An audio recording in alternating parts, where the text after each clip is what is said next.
So, in terms of the voluntary nature of the process that I mentioned earlier, what this means is that you can, if this isn't working for you, you can end the process at any time. And if you say that it's not working for you, I might encourage you to stick with it a little bit, because sometimes you get at a point where you're feeling frustrated or whatever, and usually we can get over that hump. So I would encourage you to kind of stick with it, but really, if it's not working, then we'll terminate, and you can figure out what else you're going to do to try and solve the problems that you all face. You can take a break at any time, so if you just tell me that you need to take a break. We may end up using a private session, which is known as a caucus, and that's a chance for me to just spend some individual time with you.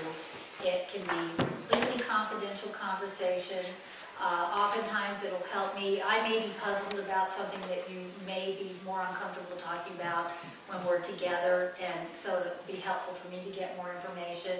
Or you may decide that there's something you want to say, but you don't want to say it in front of the other person. And then we'll assess what you want to share once we come back together again.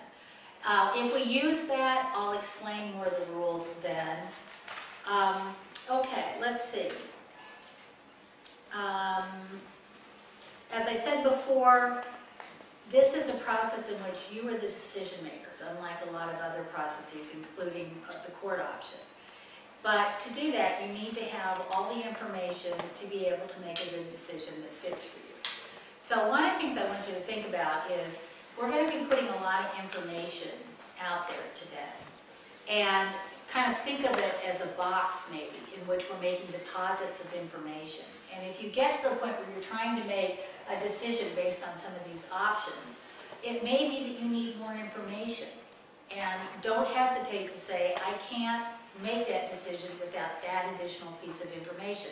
It could be one of you have that piece of information, or it could be that we need to go get it. So just know that having that information is an important component of the decision-making process today.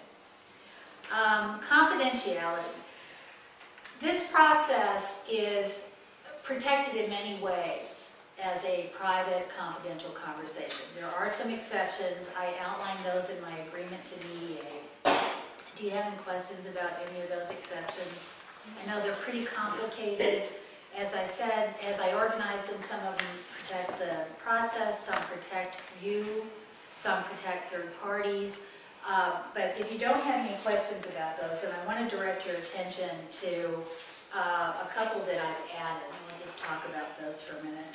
If you look at page 4, at the bottom of page 4.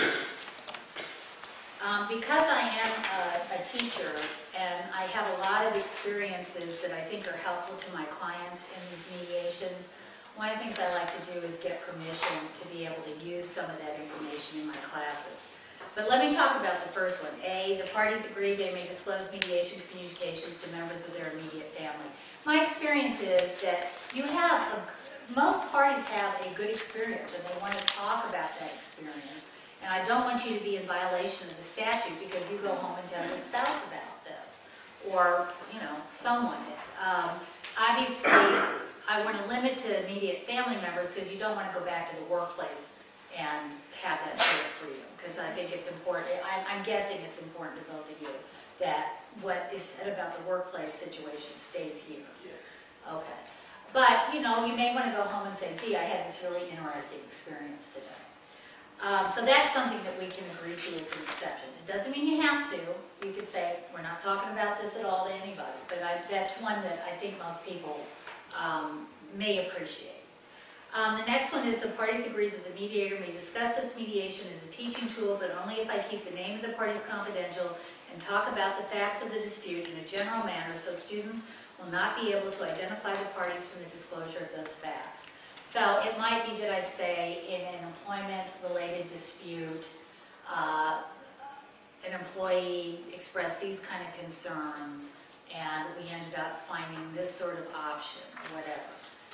It's usually very, very general. And similarly, the last one is the parties agree that the mediator may use comments made by you on the evaluation form, which I'll talk about at the end of the mediation, because I need feedback to improve my skill set. in my marketing material. So if you say, best mediator I've ever seen, obviously I'd like to be able to use that in my marketing. And again, I won't reveal your name, any identifying information, and it's just a very general reference.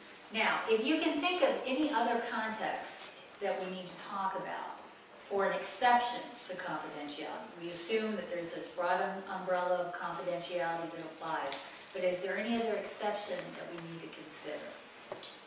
I don't think so, not unless like the main boss wanted to know if we came to some kind of, well, he might just be interested in if we agree, probably not on what's said.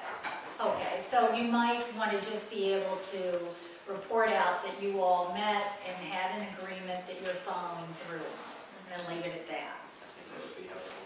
Okay. And, you know, when we get to the end of this and you see what kind of agreement you've reached, it could be you decide you want to disclose the agreement to the supervisor as well, especially if he's going to be involved in implementing it in any way, he or she. So, but that's something we can decide later on in terms of the exceptions. Okay. Let's see. I think that's really all I need to say about that at this time. I don't know either of you. I don't think that we've met before. Is that your understanding? Okay. Ground rules. Some mediators like to establish a lot of ground rules. I don't tend to do that. It looks like we need to have, for instance, a no interruption ground rule. We can go ahead and develop that at the time that the problem seems to be developing. I think it's good for us to talk about this. I haven't really talked about this yet, but there's some research out there that says that if you have a good experience in this, it's largely because we've been able to deliver on this promise that I'm making to you by putting these 4 items up.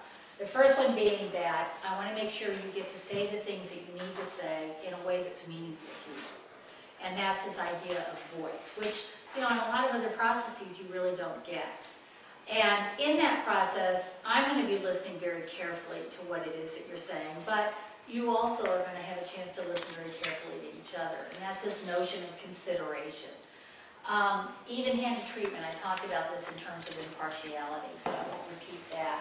And respect and dignity. This is one process where I certainly am going to strive to be respectful and treat you with dignity as we go through this, because that's the kind of process that I want, and it's the kind of respectful interaction that I want to have with you all. So anyway, if you feel like you're not getting one of these things from me, then I want to hear about it. So we can either change, or you can get a new mediator who will be more successful in providing that to you. All right. Any questions about any of that?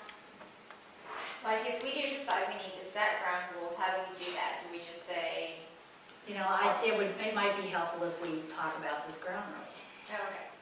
Whatever it might be. And I sent you some sample ground rules, so you kind of know what other people may have considered in the past. Is there one that you're thinking of now that you'd like to talk about? Well, I mean, I just like for there to be no yelling and no interrupting, because we've had that problem with our communications in the past. Okay. How's that sound to you, Taylor? That sounds good as long as she doesn't engage in name calling. Okay, so it sounds like one of the things that you want to do is to make your own conversation as respectful as possible. Yes. Both in terms of the volume of the conversation,